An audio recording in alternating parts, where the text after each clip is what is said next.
This is Jeremy Thorne. I'm a resident of the northern Bruce Peninsula, and I'm interested in finding out a little more about dark skies. I'm here with Doug Cunningham, and he's an accomplished educator and a well-known astronomer from the northern Bruce Peninsula. So, Doug, we're talking about dark skies. Why are dark skies important? People who come to the Bruce Peninsula, who are visitors here, you talk to some of the people who have bed and breakfast. So they come up from Toronto or Kitchener or maybe even Ottawa, and they get out of there, and they're lucky enough to come up here maybe at 10 at night, and in August, and they get out of their car, and they turn the car lights off, and they look up, and they're stunned.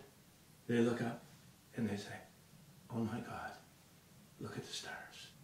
And they never see stars like that from where they live. They don't.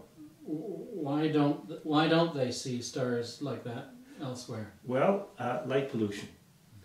We have become an urban society, and we become a 24/7 urban society, which means at the night we light the night up like day, and we spend millions upon millions of dollars to chase the night away with our street lights. And of course, what that chases away for us is this ability to see our real home. Our home is the Milky Way galaxy. And we live in a society now where 80% of the people in North America live in some urban area or suburb of an urban area.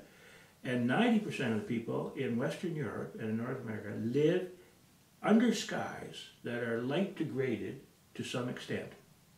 So we're having a whole generation of young people growing up in the urban areas who have never seen the Milky Way. They've never seen their home galaxy. And when they do see it, they wonder, why? Why have you taken this away from me? So if you drew a line from Ottawa, North Bay, Sudbury, the Sioux, underneath that line, there's just 3 places left where you can see stars like your grandparents saw them. The middle of Algonquin Park, Manitoulin Island, and the northern part of the Bruce Peninsula. And you can still do astronomy in all these other areas, thousands of other areas in southern Ontario. But you will never see stars like you'll see them in those 3 areas. And we have one of those areas here. And it would be nice to keep it that way. It's really important to realize that dark skies are very much a heritage value for people. And this is people anywhere, not just on the Bruce Peninsula, but anywhere. Mm-hmm. Human beings have a tradition of being under dark skies. Many of our stories, songs, traditions revolve around dark skies. And much of this is being lost. It's being eroded year by year by excessive light and light pollution. So this is an area that's slipping away from us. It's like having some of our history taken away from us.